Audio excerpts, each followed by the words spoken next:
And we are in the paint. Welcome to the first episode of our podcast together. I am Anthony Irwin.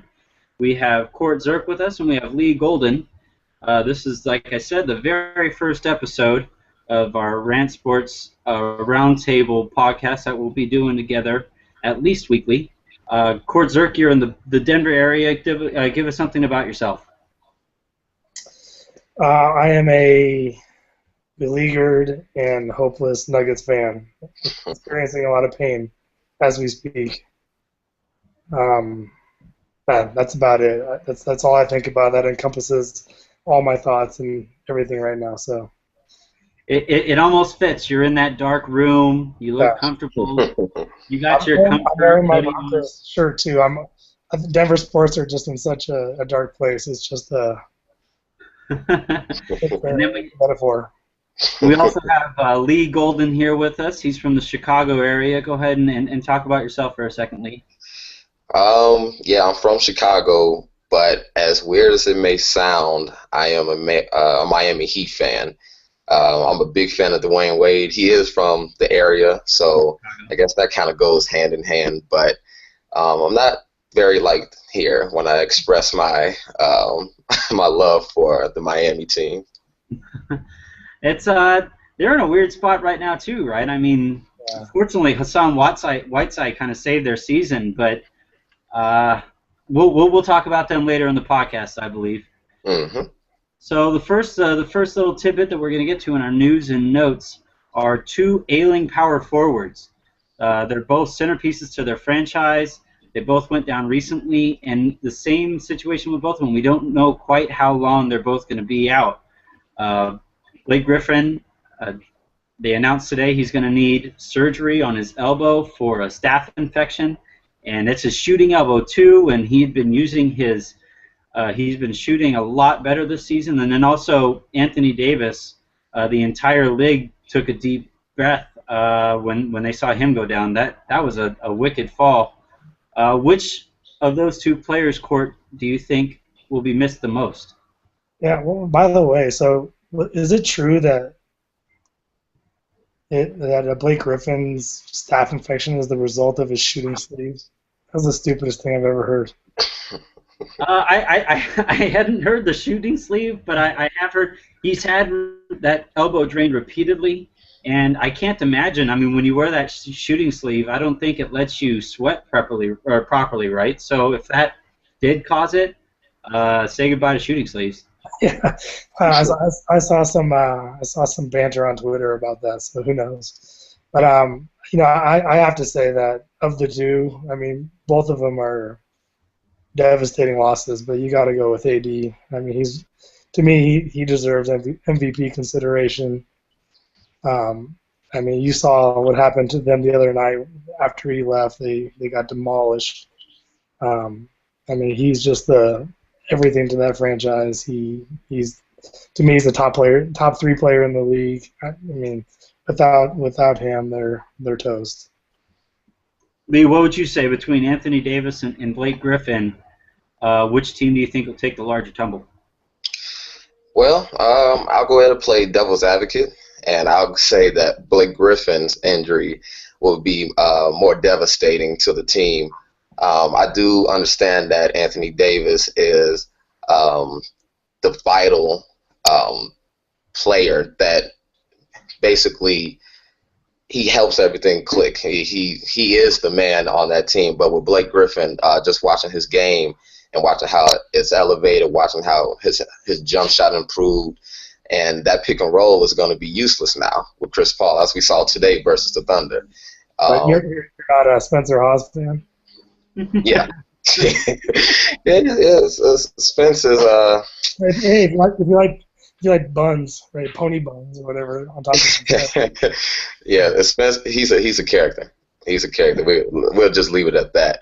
But yeah, it'll be interesting to see what both of these teams do to save the season, essentially.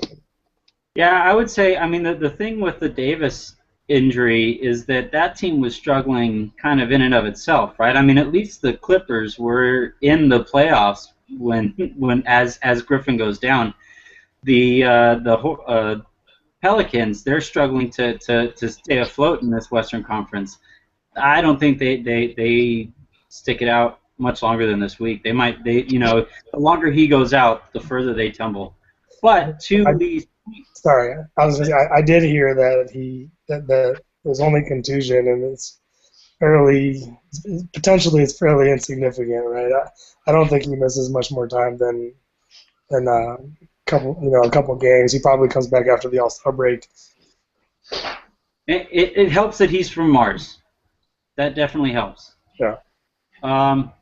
Yeah, I mean, I guess my 2 cents on the Blake Griffin thing, and Lee kind of alluded to it, is that pick and roll where Chris Paul would, get that top side pick and roll, and when the roller was Blake Griffin and he got that first pass, he was such a good decision maker. He's averaging over 5 assists a game, and to put that in perspective, that's right there with Brandon Knight from Milwaukee.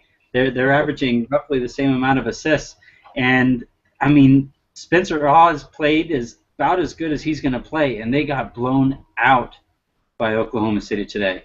Yeah.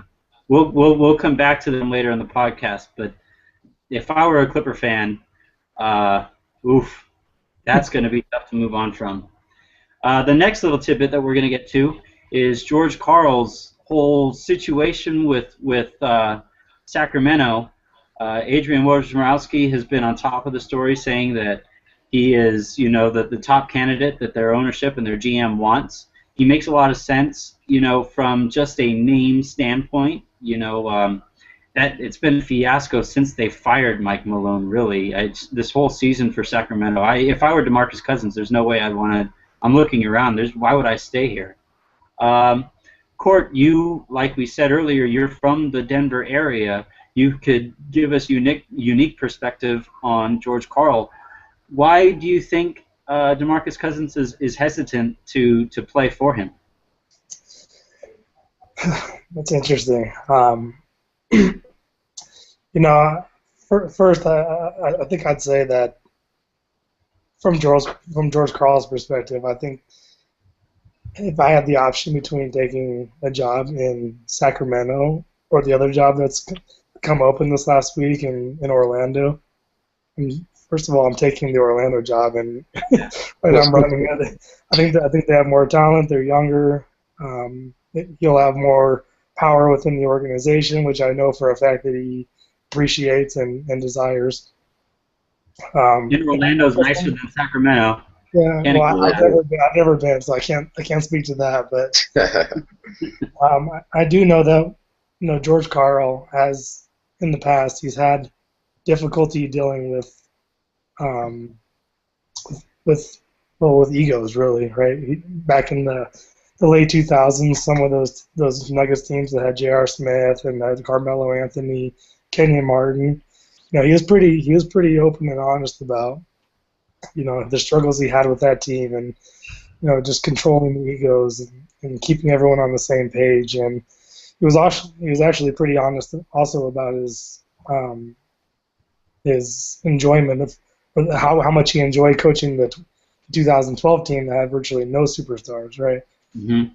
So, taking it back to your question, I think maybe Woogie sees that and knows that in the past he's had a hard time dealing with egos and superstars, and I don't know. I can't pretend to get into Boogie's mind. It's a strange place.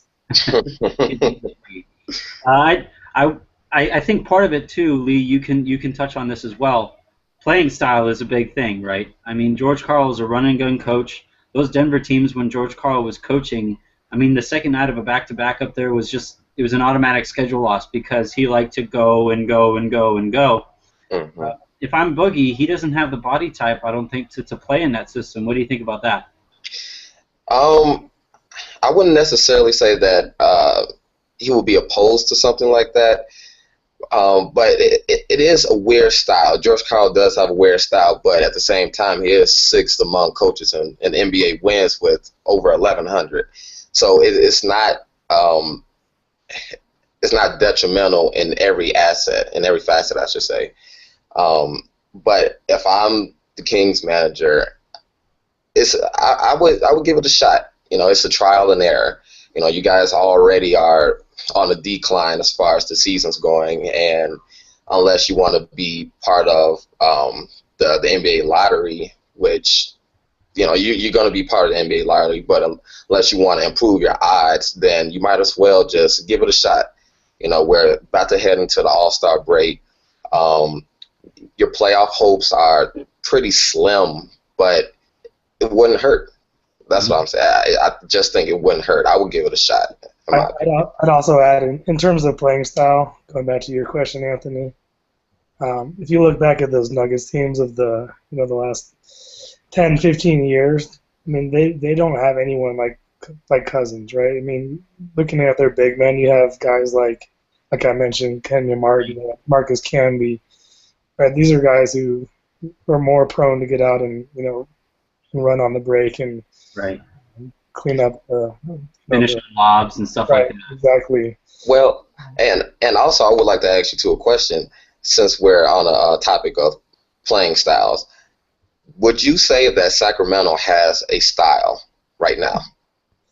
Well, I think their roster is built a certain way, where you have Jason Thompson, you have DeMarcus Cousins, you have Rudy Gay. Their talent is pretty centralized in the front court, a la those Knicks teams when Melo first joined and they had Tyson Chandler and they had Amari Stoudemire.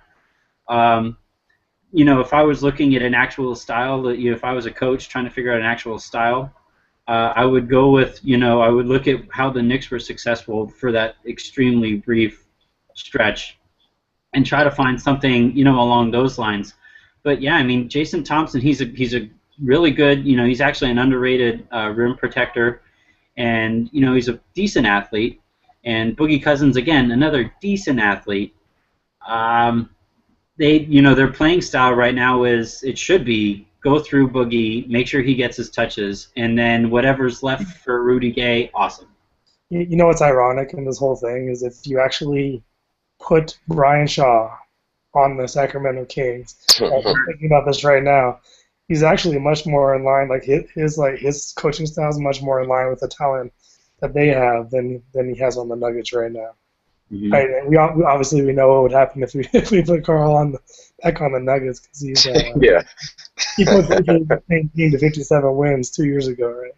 Right, and I mean, it just goes to show. I think the overriding factor here, and you're looking at two situations where in Orlando and in Sacramento, you have teams that you would think has the talent to be pretty good, and then really good moving forward. But ownership just seems to get in the way here, right? I mean, Stan Van Gundy had those comments about there is no such thing as a long-term Orlando Magic coach. And then you have Vivek Ranadiv, who wants to play 4-on-5. Yes. I mean, at the end of the day, you can't overcome bad ownership. And these are two shining examples, for lack of a better term. The last little bit of our news and notes is the Sunday Showcase, or lack thereof. The NBA had their first non-NFL weekend to deal with this week, and you think going into it, you have the Oklahoma City Thunder and you have the Los Angeles Clippers. Those are two franchises that have been fighting for the playoffs, and then you have LeBron playing at home against a struggling Laker franchise. But the first time they matched up this season, it was actually an entertaining game. But holy wow, did Los Angeles drop the ball today? I was going to say, if for some reason you have some secret vendetta against the city of Los Angeles, that's the only reason you're happy today, right? Or else you're a fan of the Cavaliers or Thunder. If you're a fan of good basketball, it didn't happen today. I mean, the joke that was made ad nauseum today with The Walking Dead coming back was, I mean, the city of Atlanta post-apocalyptically showed up and played these first two games. Lee, what do you think happened? I mean, we had the Griffin injury, and then obviously the Lakers are not trying to win games. But I mean, how could we have? I mean, the two teams, I guess, through the first three quarters today were outscored by some crazy. I think it was over 100 points through three quarters. What was going on there? Well, like I kind of touched on earlier, the Clippers are in trouble. The Clippers are in big trouble, and this is just a glimpse of what's to come. The Thunder, they're on a mission. They have clear 2020 vision of what their goal is, and that's to be in the playoffs. With the Blake Griffin injury and Anthony Davis injury, it really is it's almost paved now. It's paved for them to become an eighth seed, and possibly for Phoenix to go bump up to the seventh seed. With the Cavaliers and the Lakers game, it was just a catastrophe. It was just a catastrophe. But just to touch on the Cavaliers, Kyrie Irving and LeBron James, they're playing like at an amazing level right now. However, the two things I would say that those two players do still need to work on individually are for Kyrie, he needs to work on his defense, because there's still no way that Jordan Clarkson and George Hill of when they played the Pacers, for them to each get 20 points. That's just unacceptable, especially with a brick wall in Mozgov behind you now. And for LeBron James, I feel like he still needs to cut back on turnovers. I believe he had 6 or 7 today. 6 today. And he had 7 against the Pacers. So those are things that they do need to work on, regardless of who their opponent is. And then, Court, what was your take? I mean, the scary part was, like we said earlier, Haas played about as well as you can hope he would. Yeah. Russell Westbrook didn't even play. I mean, that wasn't a typical Russell Westbrook game, and they still smoked him. Do you think this was a turning point for the Thunder? I think it was a turning point for the Clippers in the wrong direction. They took a U-turn. I tweeted out earlier. I can't believe there's an NBA starting lineup with Austin Rivers and Spencer Hawes in it, and as a potential playoff team. That's crazy, right? I don't. I'm not a believer. I haven't bought in fully to the Thunder yet. I've seen way too many games from them this year, even with KD and Westbrook both in the lineup, where they come up short, and don't even get me started on their lack of ball movement and isolations and everything I despise about Scotty Brooks as a coach. But yeah, I'm not buying into them this being a turning point for the Thunder yet. Yeah, I mean, if we're talking about turning points, they've hit about 5 of them, and they keep on turning around, it seems. All right. I'd like to ask you guys a question, just if we could touch on it really quick, in regards to the Cavaliers. Do you have them as the favorite out of the East right now? No. No. No, Do you have a favorite? I would. It depends on what you mean by. I'm sorry, Anthony. Oh, go ahead, Court. I was just gonna say, I guess it depends on what you mean by favorite, right? I think that they won't be the 1 seed. The Hawks are playing too well. Mm-hmm. Nobody's gonna catch up to the Hawks. They're just they're playing lights out, and I think they'll be 60 to 65 wins, honestly. But there is a part of me that thinks that the Cavs are a more dangerous playoff team than the Hawks. Mm-hmm. I mean, typically in the NBA playoffs, right, the cliche is the team with the best player tends to win the series. And I guess that's the biggest knock on the Hawks, is that in any series they play, pretty much they're going to have maybe at best the second best player in said series. But that being said, I mean, if the equation for the Cavs is similar to that of the Heat last year, and the equation for the Hawks is similar to that of the San Antonio Spurs, I have to ride with the Hawks, man. I mean, the Spurs smoked. I mean, it wasn't even close those last 3 games with the Miami Heat, and I would say that the Heat back then had a little bit more talent than this Cavs team, and they had the cohesion of playing together for a while. I just don't think you can put a team together. This isn't NBA 2K, 15, where you can piece together a team and then automatically win a title because of the talent on your team. I think it'll take another year before I'm willing to call them, a lock or a favorite coming out of the East. Okay, that's understandable. All right, so that wraps up our news and notes. The next segment we have is our player and dummies of the week. So we're going to start with Court. Who do you got for both categories? Well, let's see. So for player of the week, I kind of went outside the box a little bit, and I said Ricky Rubio. Obviously he's missed the majority of the season. I think people underestimate how important he actually is to this franchise, not only now but moving forward. Obviously, he's played. I think he's played in 7 games now this season. They're 4-3 with him in the lineup. They're 6-37 without him in the lineup. So obviously a small sample size, but I just love him as a player. I love watching players like him who can pass without even seeing where their teammates are. Right? I love watching them. So it's just good to see him back in being healthy. The nice, if I could just add a little tidbit to the Rubio thing, the nice thing with Rubio is it looks like he came back. His shot looks a lot purer since he came back. Yeah. I mean, he didn't play today. They set him out because he's not cleared for back-to-backs and because Minnesota's tanking.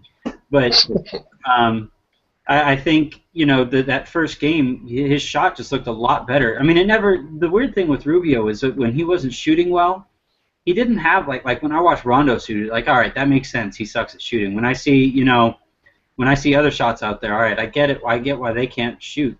But I never got that vibe from Rubio. So it was nice to see him back. And if he can shoot the ball, that changes that Minnesota team. Who do you got for dummy of the week, Court? I toyed around with this quite a bit in my head, but I think I have to go with Chris Paul.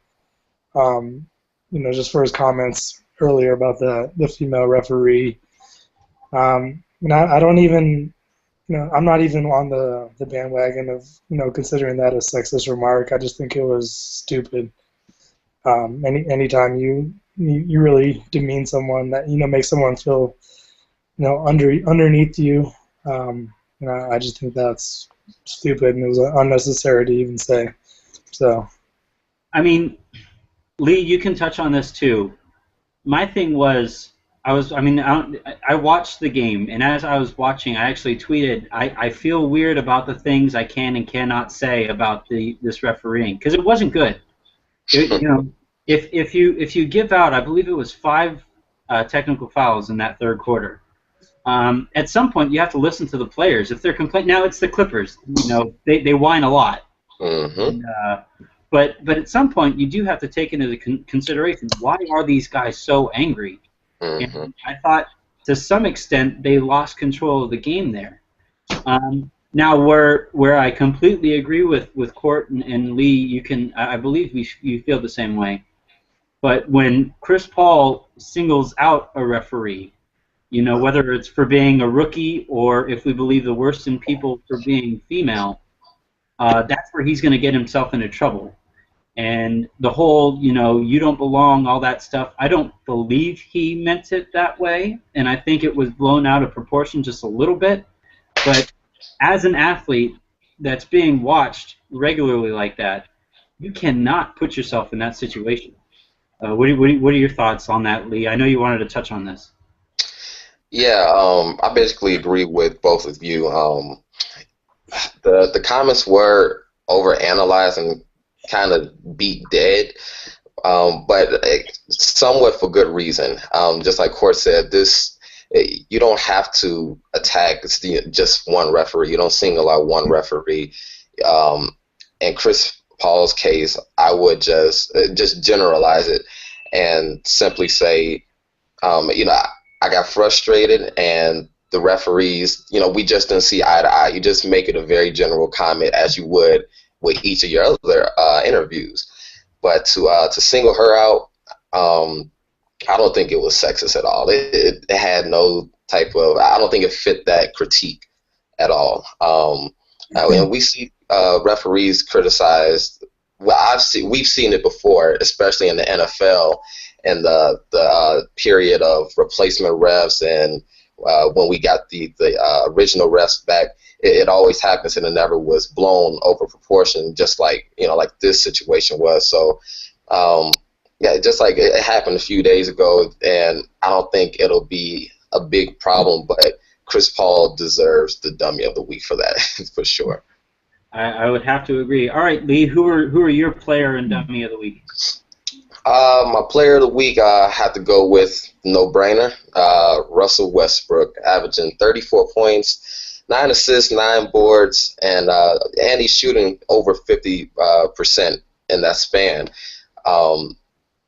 Oklahoma City, like I said, they're on a mission, and he's carrying them with or without Kevin Durant. I'm not saying that he'll be able to do that for an extended period of time, but at this time, he's a man on a mission, and I've always loved his style of play. He's an aggressive player. He energizes the crowd, which in turn energizes his teammates, and it's a very underlooked aspect of the game. But for the dummy of the week, I guess Chris Paul, he's incorporated in that, but I wanted to go with the entire Clippers team. Just like I said a few minutes ago, the Clippers, they're on a decline now. You know, they were seesawing back and forth between are they going to be an elite team or not, but now it's going to be clear that they won't be in the next few games that Blake Griffin will not be able to play. And it's just going to be a big blow for them. We don't know what's going to happen with team management after this year, and it's really going to suck for this team.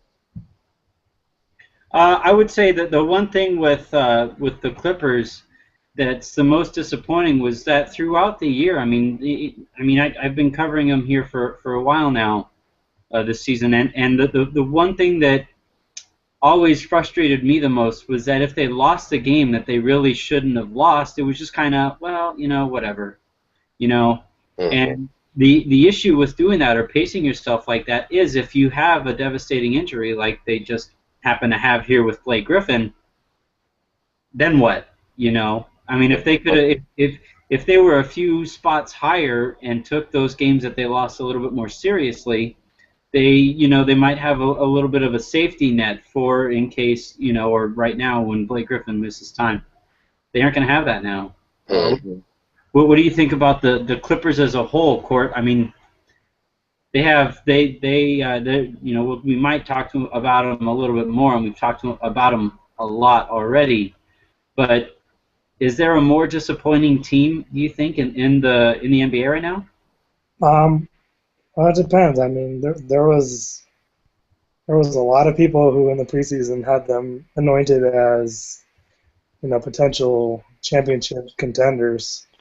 I never fell into that category. There was a lot, even when they're healthy, there's a lot I don't like about their roster. I don't think a lot of the pieces, when you look beyond their starting lineup, I think they have, pretty competent starting five, but once you start looking at their bench, you immediately start talking about one of the league's worst benches, and I just can't.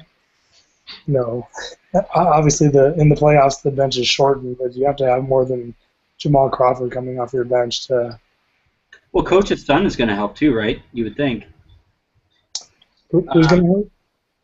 I was going to say the coach's son could come to the rescue. Yeah. He's amazing. Obviously, he was on his way out of the league, but for some reason, there was a coach who decided to bring him onto the roster. I don't know. They may be related or something. Yeah, it's a weird situation there. Like it's not by definition nepotism, but it's nepotisy a little bit. It's got a little tinge. Yeah. And I guess for my player and dummy of the week, I've been so impressed with Steph Curry this season. In my opinion, he's the MVP to this point. The Warriors have the league's best record. You look at his last 5 games here since last Saturday. He averaged 29 points a game, 6 assists, 4 rebounds, 2 steals, even half a block a game. And the most important thing is that in that stretch, he's only averaging 2 turnovers, which was an issue for him early on in the season. And my favorite aspect of Curry is that when he goes on these crazy streaks, when we think streaks of scoring at this point, we're thinking Klay Thompson's 37 and a quarter. But when Stephen Curry gets going, it's so demoralizing for the team he's playing against. Yeah. By the way, can we talk about that a little bit? So, right, Steph Curry had, 51 points this week? Right, I'm looking at that. Against Dallas, he had 51 points. He had, 4 assists, 4 rebounds, a steal, and again, only 3 turnovers in a big win, right? I mean, that game. Huge. That game, it was at home. You can't drop games at home to Western Conference teams and hope to stay atop the standings. And while the Warriors might regret having that top spot, if Oklahoma City sneaks in at the 8th spot, at the end of the day, the point of the regular season is to be up there at the number 1 overall seed. And games like Dallas are the things that you're going to look back on and say, wow, it's a good thing we won that one. We couldn't have dropped that one. Honestly, I think there's a case to be made that Steph's 51 points this week were more impressive than Klay's 54 a couple weeks ago. And I think, the primary reason I say that is because Steph has to create all the offense by himself. Right? If you look at, I think I saw some statistic where in Klay's 54 point performance, something like 45% of 75% of his points came off of assists. Whereas if you look at Steph's 51-point performance, it was something like 45% of that came off of assists. So he's out there creating all the offense by himself. And so I think just with that fact alone, I think it's incredibly impressive. I think there's an argument to be made it's more impressive than Klay's. And then it's just something to be said. I mean, we can just spend a couple seconds on this, but that Atlanta game. I mean, were you guys able to watch Atlanta Golden State? Were you guys able to catch that game? No, because I was watching the damn Nuggets lose. Yeah, I couldn't. I didn't get it either. I was able to kind of go back and forth. I obviously watching the Lakers thrilling loss to the Orlando Magic, but when you're watching that game, especially in direct comparison to that pitiful Lakers Magic game, if that's not the finals, we're getting cheated this season. Yeah.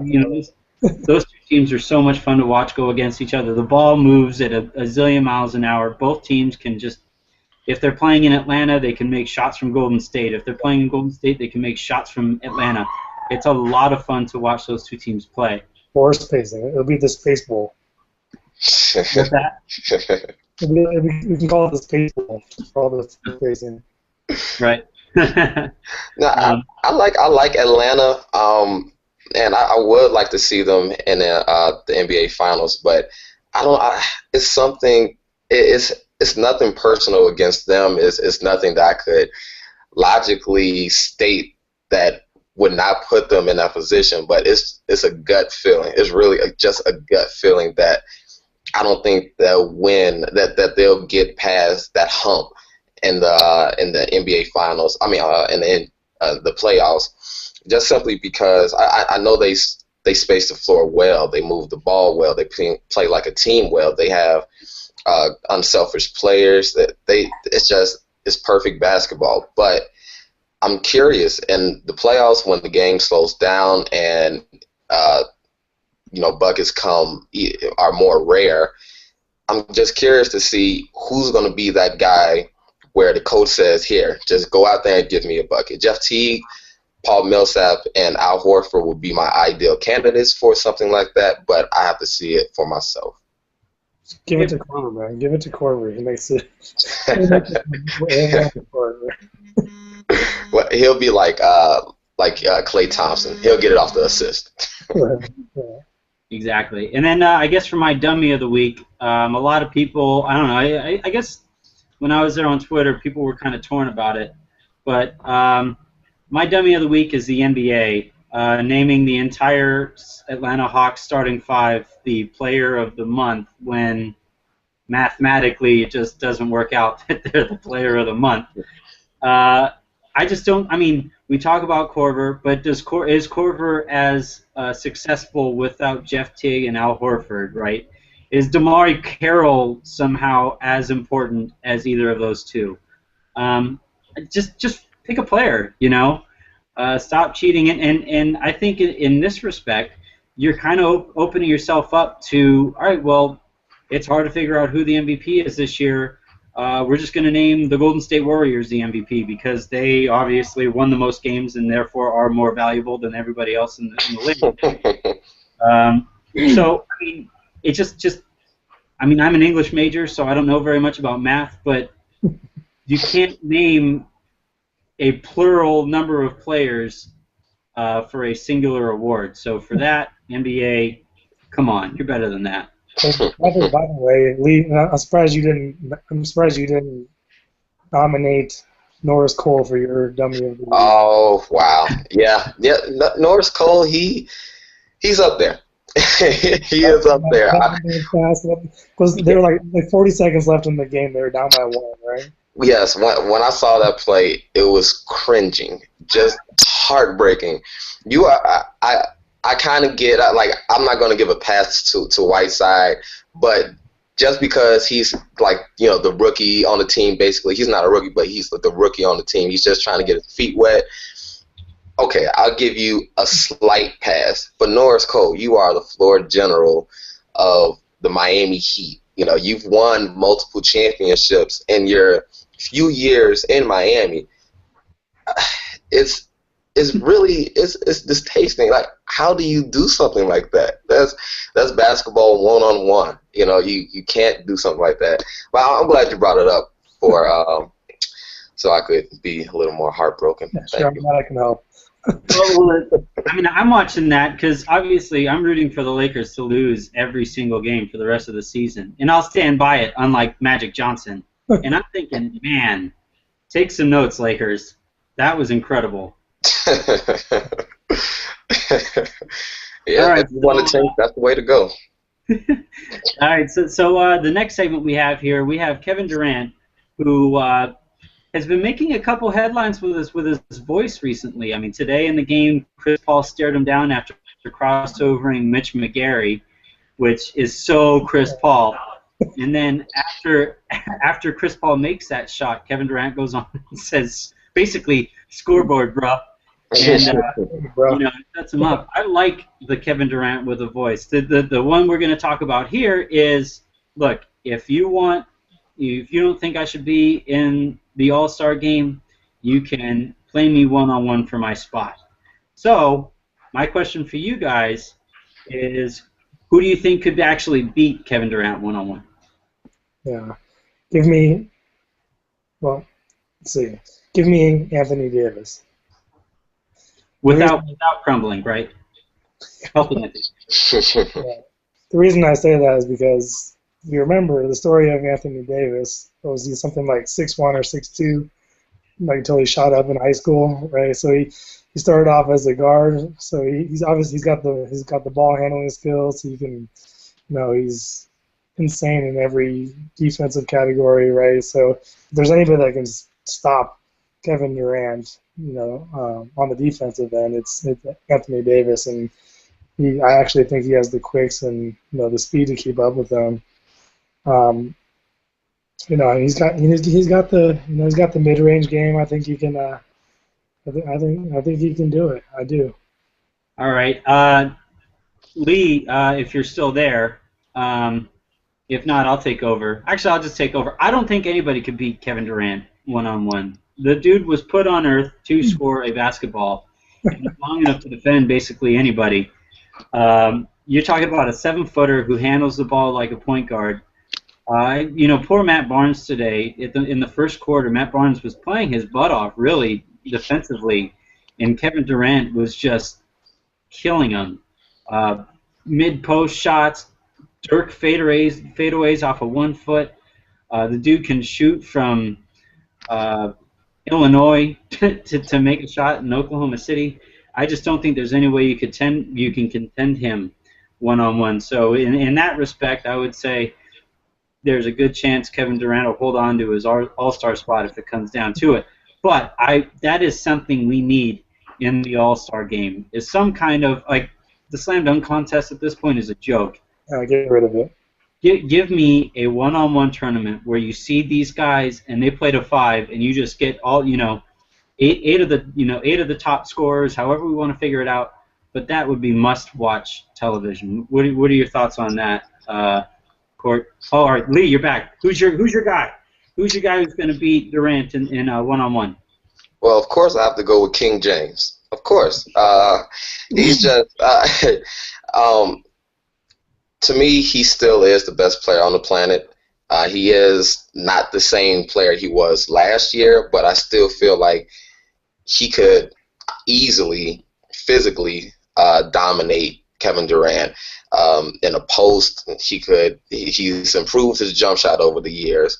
He's a dominant slasher. It's literally nothing that King James cannot do. With Kevin Durant, his only fault would be in a one-on-one, in my opinion, is he wouldn't be able to post up.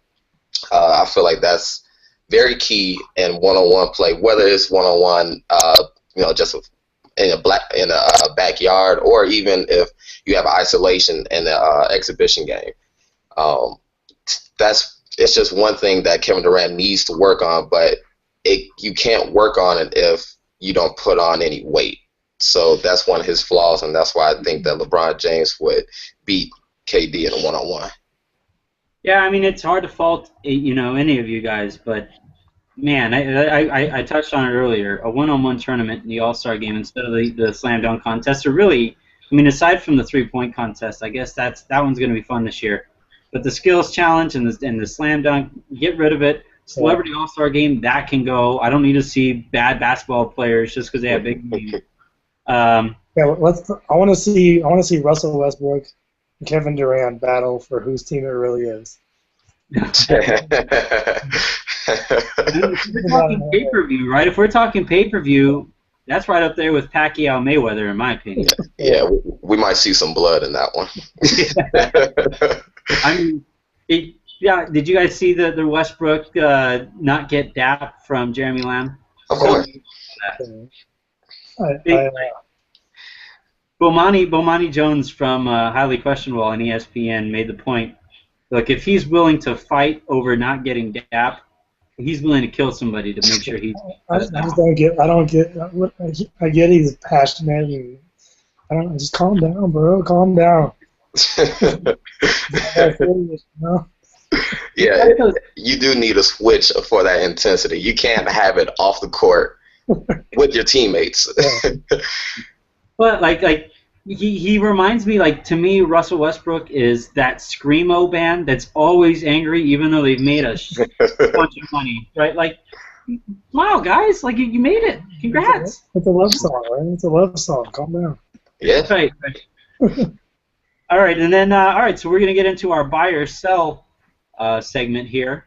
First up on the docket is, will your Miami Heat, Lee, make the playoffs? Well, of course they will. Of course. Right now, honestly, it really all depends on Dwayne Wade's health. If he continues to pull this hamstring, it's just not looking good because they continue to lose games without him. Before that, they had a lot of trouble scoring the ball, and without your leading scorer on the team, there's not much hope for a playoff push. But if he comes back and he plays, I believe there's close to 40 games left. If he plays 75, 80% of those games, I feel like they can. Just because of the emergence of Hassan Whiteside, they could figure out how to use him in the pick and roll situation, and maybe give him some post up looks, just get him easy baskets, even though he's been getting those type of opportunities already. I can't remember who they played, but he had 20 and 24. That's phenomenal, especially for a guy that nobody knew of in the beginning of the season. So I think they'll get it together after All-Star break if Wade continues to play. Yeah, I think Court. Sorry, I think I buy it too. I think the only threat they have right now, just looking at the standings, I think that Indiana could. As funny as weird as it may sound, I think they could stick. I think that they play pretty well at times. They've obviously played terrible at times as well, but they can kind of hang around, and there's a chance that Paul George can come back. Like you want to play that team in the playoffs? No, thank you, right? But yeah, I think they will. Right? I don't think Paul George is coming back. Brooklyn's not going to overtake them, right? So I think they hold off everyone. Detroit, they don't have Brandon Jennings, right? So I don't see anyone overtaking them, and especially not if Dwayne Wade comes back healthy. My only thing is, I guess, if I'm buying it for a penny. If I'm selling it, I feel pretty comfortable selling it, at this point right now. The one thing that I'm looking at with Miami, in their last 10, they're 3-7, so that's not very good. And then if we're talking about Dwayne Wade being healthy, well, I mean, over the last few years, when has he been healthy? They haven't been able to play him for long stretches of games. And then lastly, it's in Brooklyn's best interest to continue to try to make the playoffs. They don't have their pick this year, right? So, we're talking about them as sellers come the All-Star break, but really they shouldn't. They're giving their pick to Atlanta anyway. So if they do trade away Brook Lopez, if they do trade away Deron Williams, if they do trade or if they buy out Kevin Garnett, well, it doesn't matter because they aren't going to be able to keep it. And then I also really like Detroit. I mean, even though they don't have Jennings, and that's a major hit, that was one of my more disappointing things of the season. Jennings turning things around and then blowing it out, especially in Milwaukee, where the narrative was kind of built around him. Obviously meaning, but that's just insult to injury. But that front line of Drummond and Monroe, I think that can still carry him. I think that can still. So again, I don't blame you guys for buying that they're going to make it to the playoffs. But I think as of right now, if I had a gun to my head, I'd either say go ahead and pull the trigger or I'm selling. By the way, if I wrote an article about this a couple weeks back, but if Detroit does somehow make it to the playoffs, I think they could actually be a very dangerous team. Oh, just because of their front line. Like looking at the Eastern Conference, like who has a front line? Chicago maybe, but I like Washington's front line too. I know they wouldn't face them in the first round, but I like Gortat and the Ney. They're pretty lethal, especially when they play Chicago. It seems like that's just their arch nemesis that they always bring their A game with. What's the crazy part? I mean, Lee, you talked about Hassan Whiteside. I believe he's 25 years old. Andre Drummond has been putting up stat lines very similar to Hassan Whiteside. He's 21, guys. What? 21. Yeah. That's nuts. He might be one of the more valuable assets in the entire league. I agree completely with you, Court. They're built for the postseason. And I'm looking up at the top of the standings right here on the Eastern Conference. Atlanta, man, could you guys? I mean, I think they move the ball well enough to where I think they would wind up winning the series. But I don't think Al Horford and Paul Millsap want anything to do with Andre Drummond and Greg Monroe. Not at all. All right, so that was the first buy or sell. We're going to go on, Court. This one's for your area. Do you think Brian Shaw will make it past the All-Star break as the Nuggets coach? As much as it pains me to say this, I do. I buy this. Actually, there's a part of me that wants to buy it, the fact that he'll be there the rest of the season. And I hate thinking about that. It gives me the shivers to even say that out loud. There's just nothing. Like the Nuggets front office has done nothing to insinuate they have any intention of getting rid of them. In fact, if anything, they've proven that they want to. Just take for instance that they tried to go after Brook Lopez a couple weeks ago. But Brook Lopez is a Brian Shaw type of guy, right? That tells me that maybe he has the organization's backing. And despite how the players are just not playing for him and he seems to have lost the team, there's no indication that the organization has any intention of getting rid of him. And it drives me freaking crazy. Lee, I'll let you go next, but I have to say that I don't think he will be their coach past the All-Star break. Either he is, if he is, then he's in there for the long haul. But if I had to bet money, I don't think he is. Um, you watch that team in court. Obviously, you obviously can hit on this more than I can. They hate basketball right now. You watch them play, and man, Wilson Chandler just looks like somebody's holding his family hostage every time he goes to a gym. Yusuf Nurkic is trying to fight everybody and their mom. That just may be how he is, honestly. Right. It might be. Yeah. He might just be that spunky, but then then you have the players speaking out and like follow him after the game the other night come out and said, it's cool to try hard, but we have to have some willingness to try something different if it's not working. That's a finger pointed directly at Brian Shaw, right? So because it's not pretty. Players are speaking out against him. He's throwing his players under the bus. It's ugly. I think if he's not fired, somebody from that team kills him. that's highly likely. At least Spreewell's the guy, right? Like that, I wouldn't be shocked. What do you think? Do you buy him being their coach past the All-Star break? Not in the slightest. No, I sell that for sure.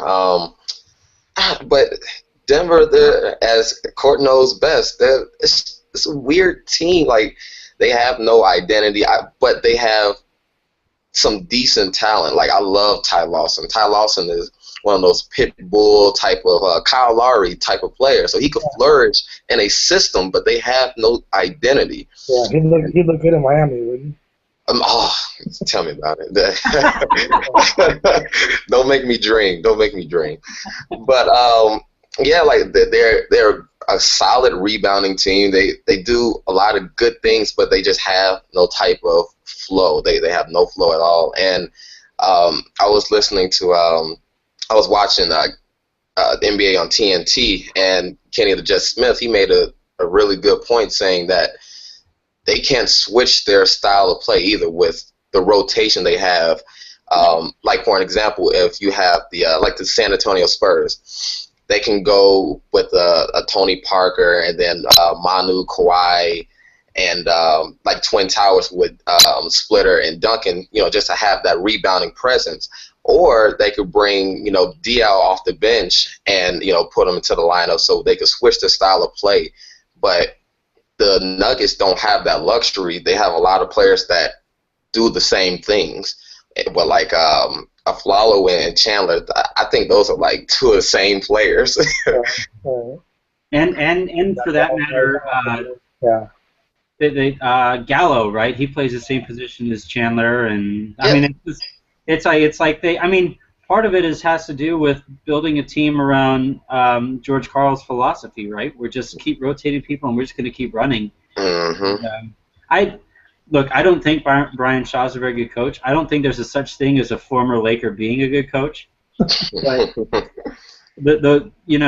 it's kind of tough right now to judge him based on how poorly this team fits his mentality. Yeah. Now that's also on him. At some point, you need to be able to form your mentality to the team that's given to you.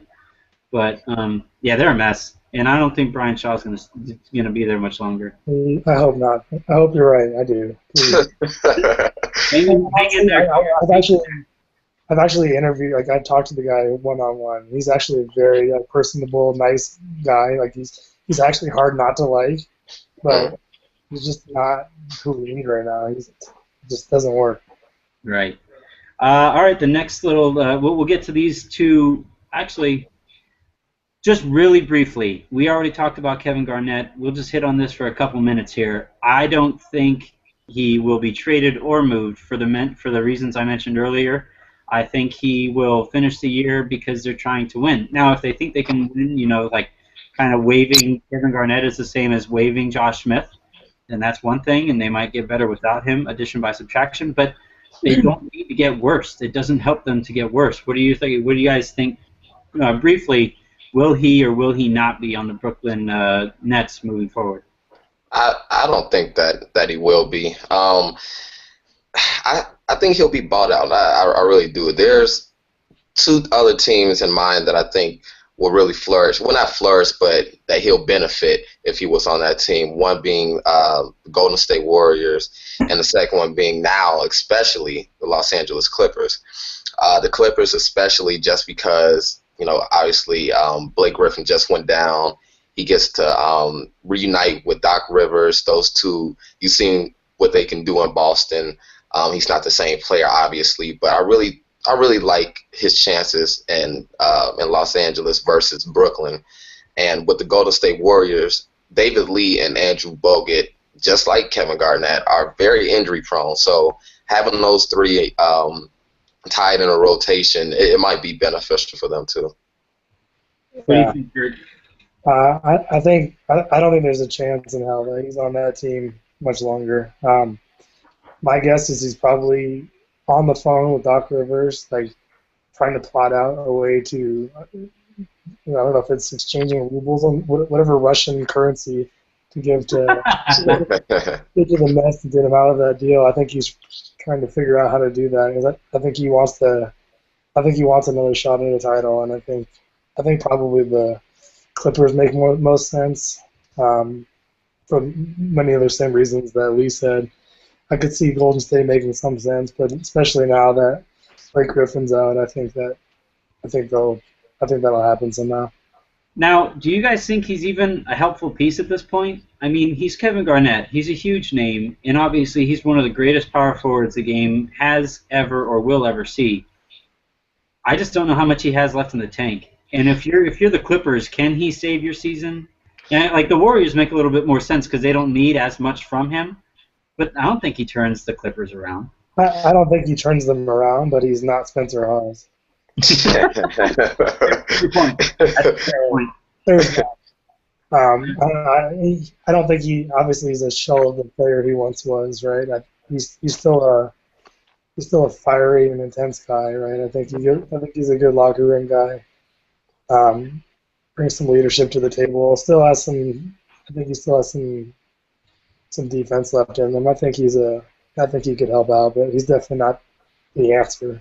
Yeah, he's not a game changer. It wouldn't be a drastic blockbuster type of deal if he ended up going to one of the two teams. But like Court said, he would be a great addition in the locker room. He'll be a nice vocal piece, especially for a young Golden State team. That's why I really like him in that setting versus the Clippers, because the Clippers, they have Chris Paul. I feel like he's a pretty vocal person, as we just seen a couple days ago. And Doc Rivers, he's one of the most powerful voices in the NBA when it comes to coaching. So I don't think it'll be that big of a difference if he did go to the Clippers. But with the Warriors, I like that a lot, locker room wise. All right, and then lastly on our buy or sell, will the Oklahoma City Thunder win 9 games in February? Now at this point it's 8 more games in February. They're currently 3-1. They look like they're playing better basketball, but they've been kind of Jekyll and Hyde. What do you guys think? I buy it. I've been on the Russell Westbrook bandwagon this long, so I think I buy it. They have Court's Nuggets twice in that schedule. They have Indiana, and they're home versus Memphis coming up within the next week. So it's really hard to say that they won't. They're on a roll right now. They really are. Not the whole team isn't playing stellar, but Russell Westbrook is, and I really think that he can carry a team to so they can win that amount of games this month. And they also have Portland. I believe at the end of the month, and Portland, they've not been looking so hot lately, especially after Damian Lillard got snubbed. Seemed like it hurt him more than it helped him. I know he was supposed to come back on a vengeance, but it's really not panning out that way. Court, what do you think? I'm gonna get out my haterade real quick. I think I feel this. Like, I know I mentioned earlier that they're just not fully bought into this team yet. So I think they probably. Listen, I'm looking at their schedule right now. So they beat the Nuggets, they lose to the Grizzlies, lose to the Mavs, beat the Hornets, beat the Nuggets, beat the Pacers. I think they lose to the Suns, lose to the Blazers, and beat the Lakers. So that puts them at 8 wins. So I think I sell it. Yeah, I have to agree with Court. They're just too up and down for me this year. And look, the other aspect of this that is kind of, it's kind of a weird topic is the Reggie Jackson situation. It has impact on them from a standpoint of obviously having Reggie Jackson on your team helps. I think he's a very talented player coming off the bench for them.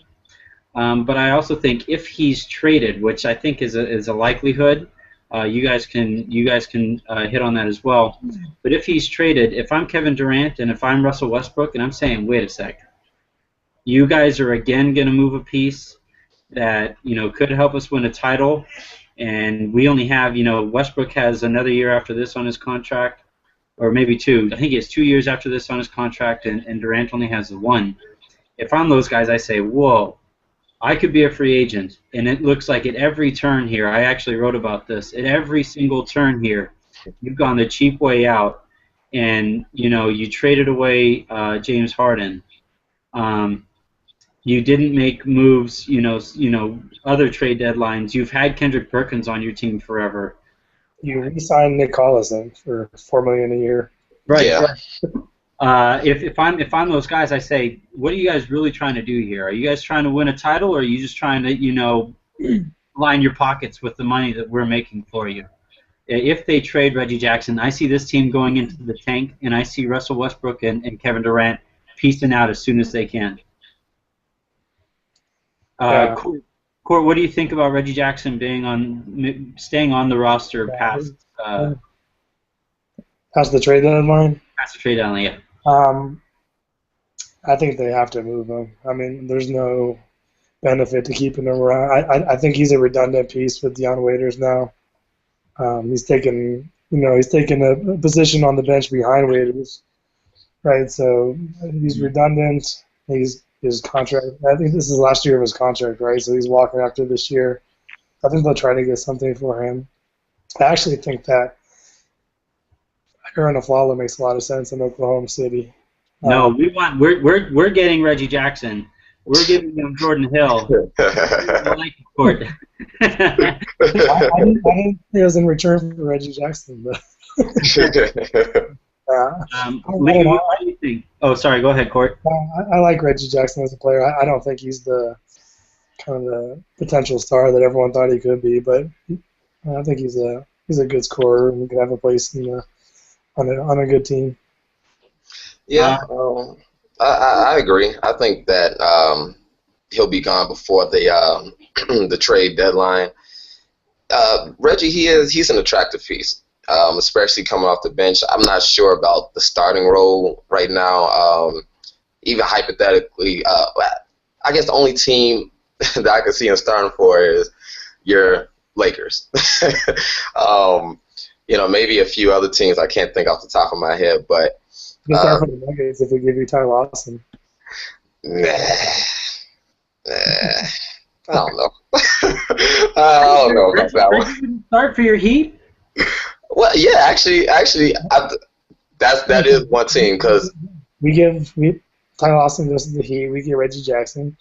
All's good. It's not good. Not good in LA, Court. You're not helping the Lakers. They're tanking anyway. It doesn't matter. All right. So the next little tidbit here are locks of the week. Something that we are willing to bet our lives on, our livelihoods, our families, our houses, that we think will happen this week. What do you guys think? Lee, we'll start with you. Well, just how I started, I'll end it with Oklahoma City, and I believe that they will move into the 9th spot before the All-Star break. They have Denver and Memphis Grizzlies, as we spoke about earlier, in the next 2 games. Denver, they should win, unquestionable. And the Grizzlies, since they're playing, they are playing the Grizzlies on the road, but like I said, it doesn't get any more clear than I see them playing with a lot of determination and a lot of vengeance, and they don't want to break their streak of making the playoffs. The Pelicans, we saw them get demolished, and now they're going to face Utah, who has a pretty good front line, and Indiana, who also has a decent front line in the next two games. So I feel like they'll drop those two, and there'll be a change in the 9th and 10th seed in the Western Conference. Gotcha. Court, what are you betting your family on? Before I do that, I was going to say tomorrow I'm actually covering the Nuggets game, so I'll have access to some of the Thunder players. So if there's anything you want me to ask him, you let me know. Ask Reggie how he thinks you would look in that purple and gold. Okay. Shoot me a message on Twitter or something. I'll ask. So in the my lock of the week is in the battle of who wants to be one of the worst teams in the league. Tuesday night, primetime, NBA TV, Nuggets at Lakers. I think the Nuggets fall in glorious fashion to the tanking Los Angeles Lakers. Confidence. It's a rough stretch here for me these last few minutes of the podcast. Reggie Jackson is somehow not going to the Lakers. The Lakers are going to win a game. This is terrible. I do not like the way this podcast has gone. I think you got let's see, you got 6 games on us in the tanking rankings, so I think you're okay. Well, I'm not worried about the Nuggets. We're climbing on Minnesota, and we are climbing on these Knicks. All right, and now for my lock of the week that I will gamble everything on, including the vacuum you see behind me. That thing's going, if I'm wrong here. Just noticed that's back there. Holy cow. I'm going to go ahead and go out on a limb and say the Clippers will lose every single game they play this week. They play at Dallas, they play against Houston, they play against San Antonio, and then finally they wrap up the week against Sacramento. I can't think of a single game in those games that I feel comfortable saying that they'll win without Blake Griffin. Especially, you look at all those teams. Dallas, strong power forward in Dirk, right? Houston, Dwight Howard is hurt, but Donatas Manajunas has been playing a lot better. He's been making up. They've actually been able to stay afloat with him. They got Terrence Jones back now too. Mm-hmm. Even better. San Antonio, only the greatest power forward in the history of the game over there. And then the aforementioned Boogie, who may or may not be ready to kill somebody if they hire George Karl. So I'm telling you guys right now, I'm all in on the doomsday thing for these Clippers. It's not looking good, and beyond this, you look at the stretch after this: Memphis, Houston again, Memphis, Chicago. They finally have a lighter game against Minnesota, but that's not until March. This February is not a lover's month for these guys. All right, so that wraps up everything that we wanted to get to on this podcast. I want to thank Court and Lee for joining us today.